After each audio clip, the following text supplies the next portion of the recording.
नमस्कार, news one India में आपका स्वागत है। आपके साथ मैं धर्मराज सिंह। स्वामी प्रसाद मौर्य समाजवादी पार्टी में शामिल हो गए। स्वामी प्रसाद मौर्य के साथ बाकी जो बागी विधायक थे, उन्होंने भी समाजवादी पार्टी का दामन थामा है। समाजवादी पार्टी के अध्यक्ष अखिलेश यादव ने इन सभी नेताओं को पार्टी की सदस्यता दिलाई।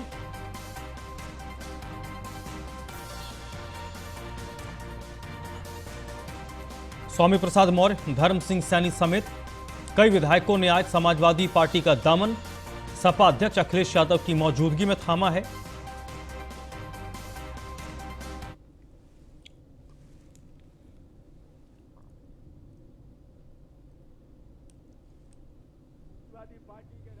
और ये तस्वीरें हैं अब से थोड़ी देर पहले की।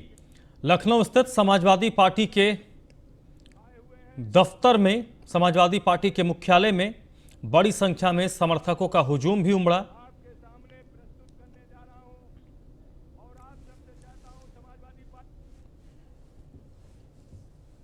आज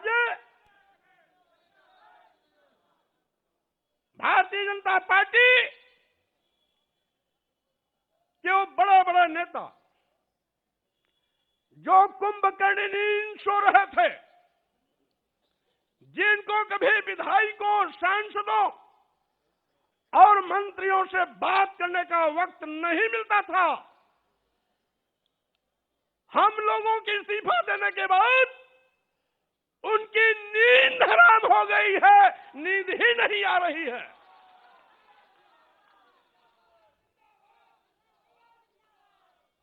और साथ ही साथ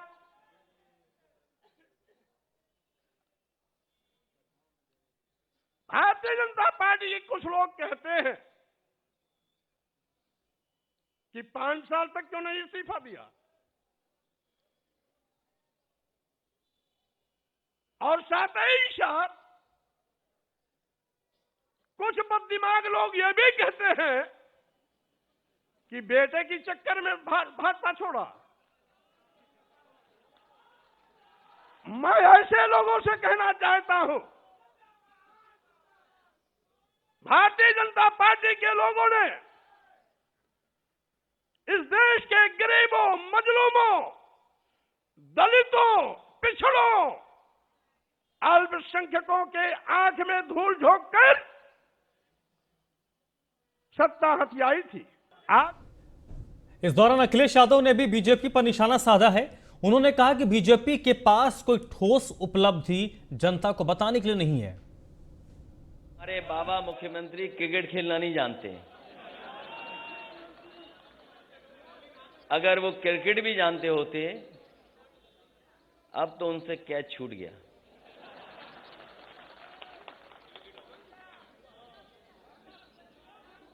इसलिए मैं सबसे पहले आदरणीय स्वामी प्रसाद मौर्य जी का बहुत बहुत धन्यवाद दूंगा। जैसा कि उन्होंने अपनी बात में कहा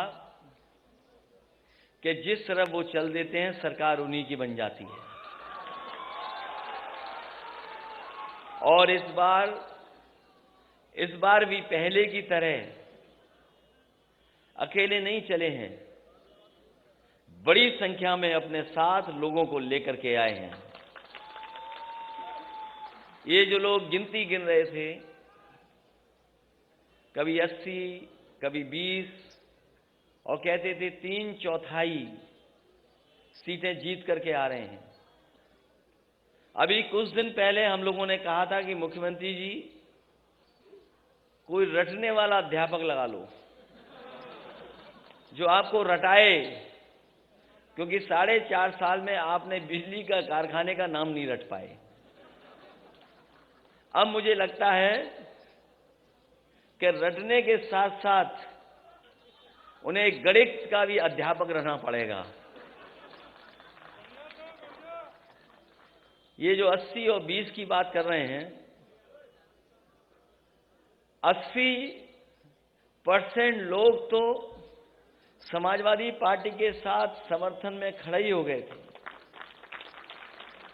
उन समाजवादी पार्टी के साथ जो गठबंधन था, उसके साथ खड़े ही हो गए थे।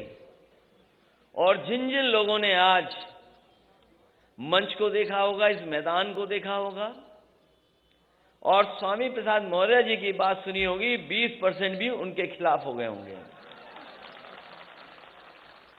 तो अब भारतीय जनता पार्टी का सफाया होना तय है, अब कोई रोक नहीं सकता। और जो लोग 3/4 की बात कर रहे थे, सच्चाई है कि वो 3 और 4 सीट की बात कर रहे हैं।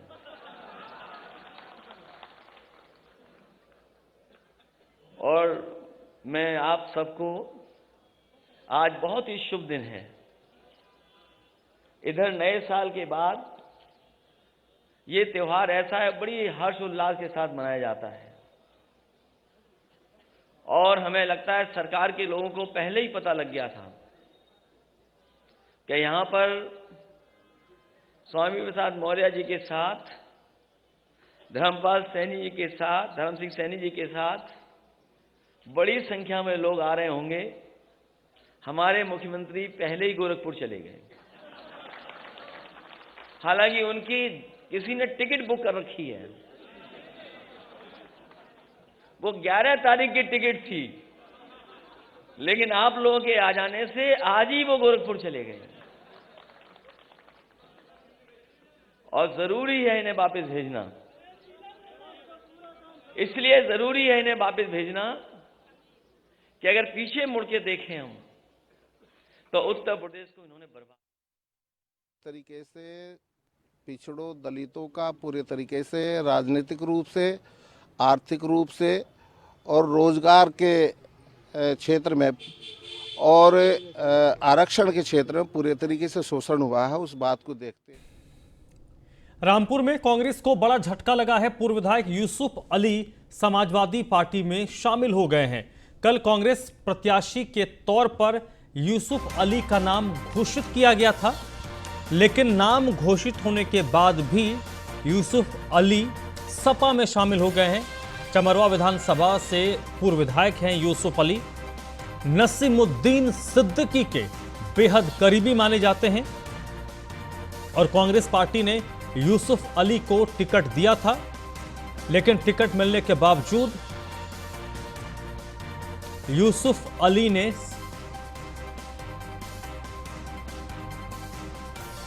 कांग्रेस का दामन छोड़ दिया है और समाजवादी पार्टी में शामिल हो गए हैं।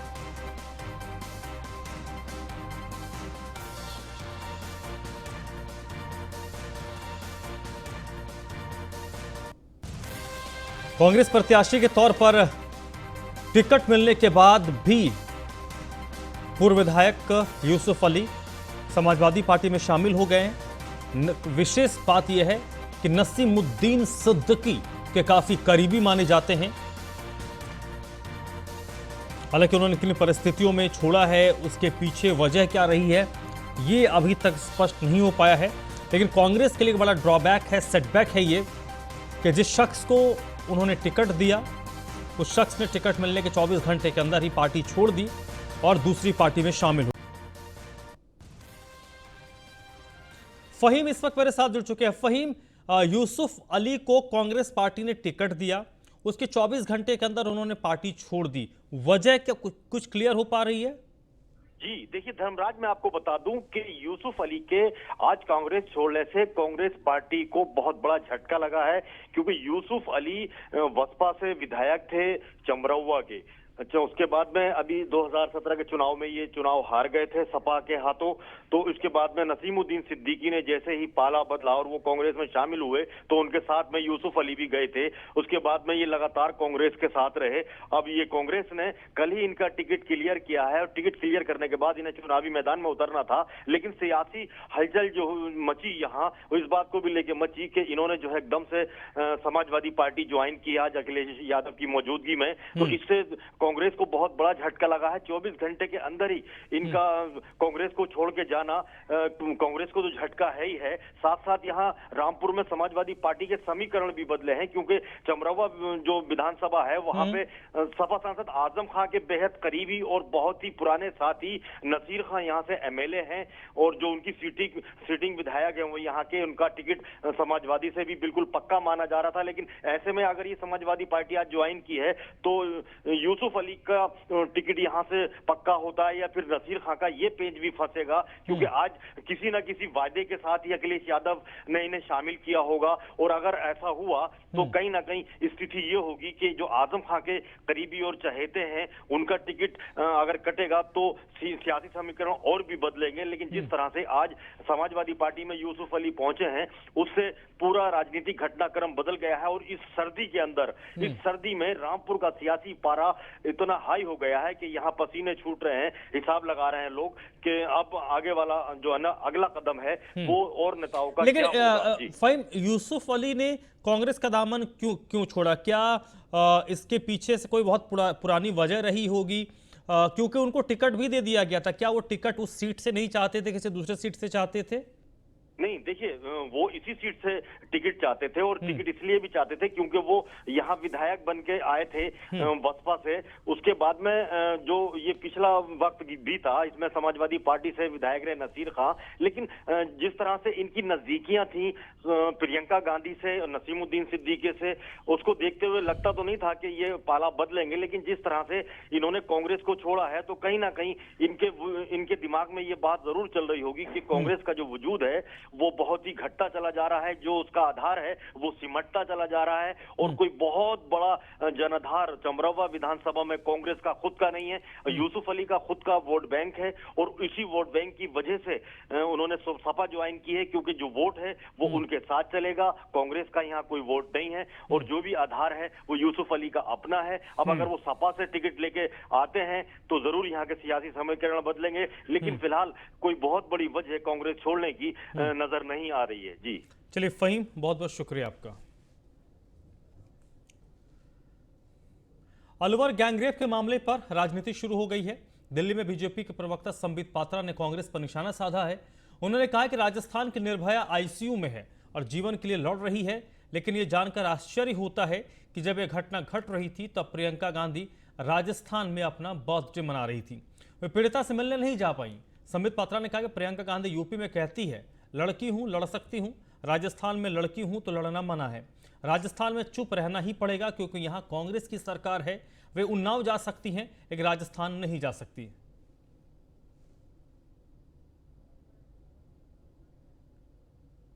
कांग्रेस पार्टी की चयनात्मक राजनीति, सिलेक्टिव राजनीति को दर्शाता है और एक बहुत महत्वपूर्ण सवाल गांधी परिवार पर छोड़ता है। अब राहुल गांधी के ऊपर तो इतने सवाल हो चुके हैं कि राहुल गांधी उत्तर प्रदेश की मैदान से, चुनावी मैदान से नदारद हैं। और कहीं ना कहीं चूंकि राहुल गांधी फेल हो चुके हैं, प्रियंका वाड्रा जी को उतारा गया है, तो कुछ सवाल प्रियंका वाड्रा जी से होंगे। मीडिया चैनलों से धन्यवाद है कि विगत 4 दिनों से, मंगलवार से जिस प्रकार से उन्होंने अलवर में जो एक जघन्य रेप कांड हुआ है, गैंग रेप का विषय हुआ है, उस विषय को आप सभी ने अपने मुख्य समाचार में रखा है। पूरे देश को अलवर के इस जघन्य रेप कांड से आपने अवगत कराया है। दिल दहल जाता है यह सोचकर भी कि एक 15-16 साल की नाबालिग लड़की के साथ, वह भी एक दिव्यांग लड़की के साथ, जो मूक हो, जो बधिर है, जो समाज की ताना सुन नहीं सकती और जो बोल नहीं सकती, अपनी व्यथा को व्यक्त नहीं कर सकती, अपने दर्द को। देहरादून में आम आदमी पार्टी के वरिष्ठ नेता और विधायक आतिशी ने नव परिवर्तन संवाद स्थापित किया। इस दौरान उत्तराखंड की जनता के साथ उन्होंने आम आदमी पार्टी का जुड़ाव बताया। आतिशी ने कहा कि जब मैं उत्तराखंड आई थी तो देहरादून में सरकारी स्कूल का दौरा किया था। स्कूल के हालात जर्जर थे, लेकिन उत्तराखंड के मुख्यमंत्री और शिक्षा मंत्री को बच्चों की कोई फिक्र नहीं है।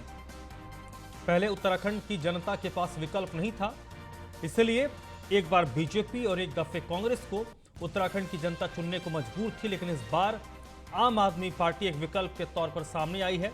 आपकी सरकार बनने पर उत्तराखंड के बच्चों को अच्छी शिक्षा मिलेगी। उत्तराखंड के निर्माण को 21 साल हो गए, लेकिन 21 साल में भी उत्तराखंड को कुछ भी नहीं मिला है।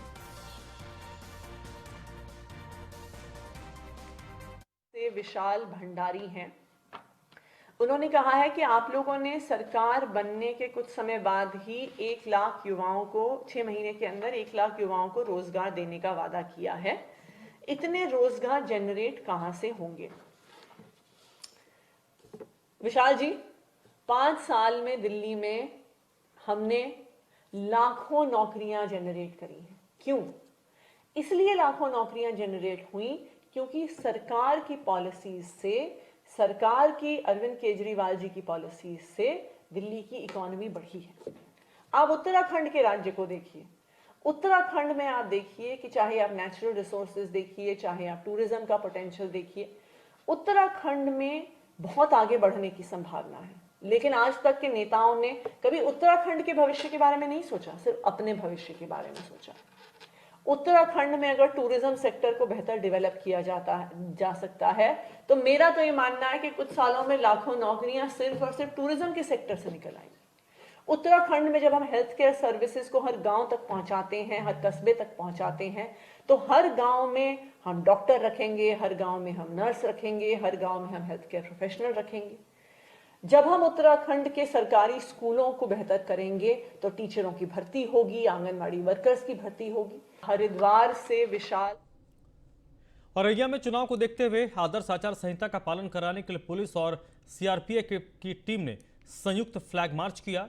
औरैया में तीसरे चरण में 20 फरवरी को वोटिंग होनी है। वहीं सीआरपीएफ के साथ पुलिस टीम फ्लैग मार्च करते हुए आदर्श आचार संहिता का पालन करा रही है। पुलिस और सीआरपीएफ की टीमें संवेदनशील बूथों और इलाकों में निरीक्षण भी कर रही है।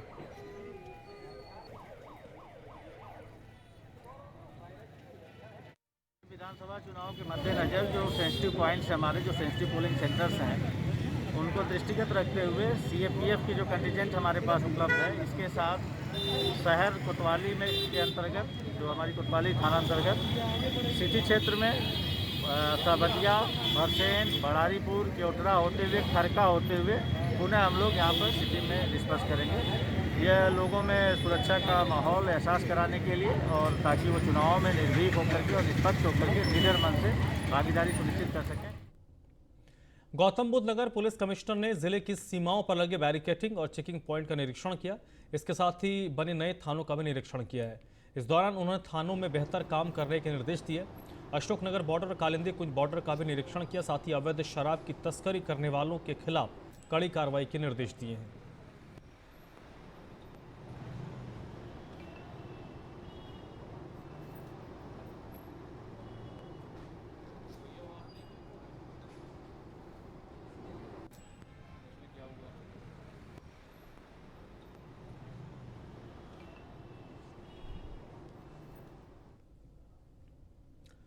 बस्ती पुलिस पर फिर से सवाल खड़े हो रहे हैं। आरोप है कि पुलिस ने युवकों की थाने में पिटाई की। पुलिस ने पहले एक युवक की पिटाई की, जिसका बचाव करने पर 2 और युवकों को पीटा गया। पीड़ित ने आरोप लगाया कि चौकी प्रभारी ने झूठे मुकदमे में फंसाने की धमकी दी।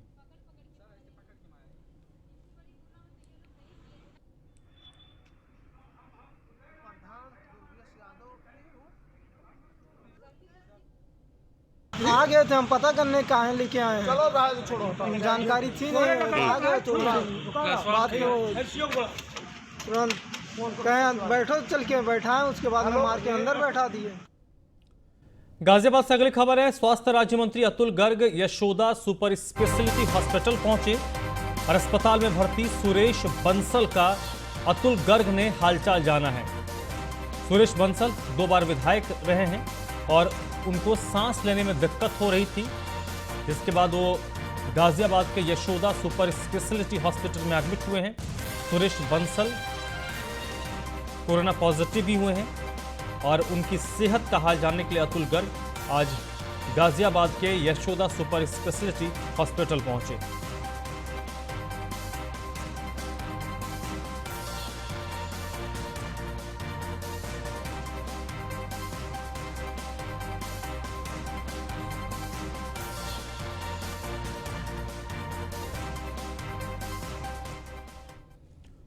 चुनाव और टिकट वितरण से ठीक पहले उत्तराखंड भाजपा एक बड़ा दांव खेलने जा रही है।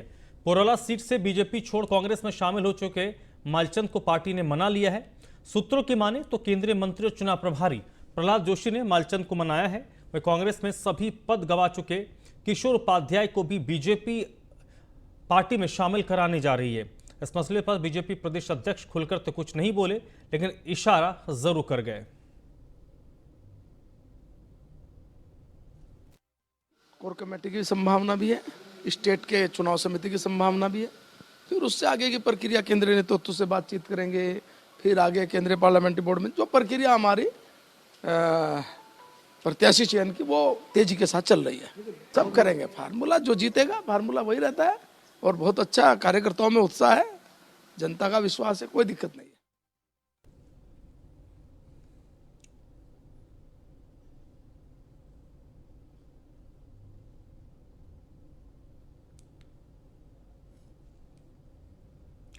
उत्तराखंड में कर्नल अजय कोठियाल का जनसंपर्क अभियान चल रहा है।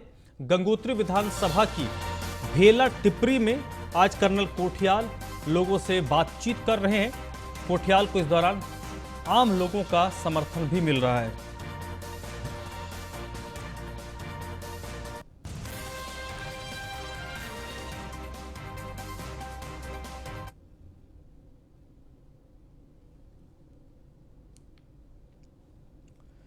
कर्नल अजय कोठियाल गंगोत्री विधानसभा की भेला टिप्परी में आज लोगों के साथ बातचीत कर रहे हैं और इस दौरान आम आदमी पार्टी के सीएम फेस कर्नल कोठियाल को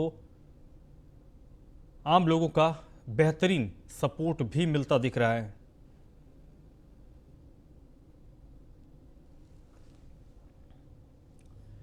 कैबिनेट मंत्री हरक सिंह रावत की बहू अनुकृति गोसाई को लैंसडाउन विधानसभा क्षेत्र से चुनाव लड़ने की सुगबुगाहट तेज हो रही है।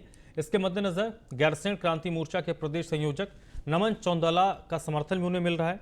नमन चंदोला का कहना है कि जिस तरह से प्रदेश में लगातार दल बदल की राजनीति चल रही है उससे युवाओं को दबाने का काम हो रहा है।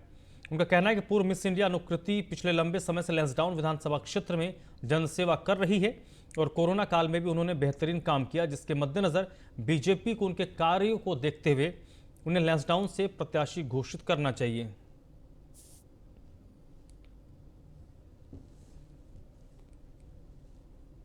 लैंसडाउन विधानसभा से वर्तमान में अनुकृति गोसाई जो कि तैयारी कर रही हैं। मुझे लगता है कि भारतीय जनता पार्टी को उनको अवश्य मौका देना चाहिए। एक लंबे अरसे से वो समाज के लिए कार्य करती आ रही हैं और जिस तरह से उन्होंने मिस इंडिया बनकर पूरे विश्व में भारत का नाम को ऊंचा किया है और जिस तरह से एक उत्तराखंड के एक पहाड़ों से आने वाली एक लड़की ने पूरे उत्तराखंड को गौरवान्वित किया है, मुझे लगता है कि आने वाले विधानसभा चुनावों में वो जरूर जीत का परचम लहराने में सफल होंगी। इस बुलेटिन में फिलहाल इतना ही।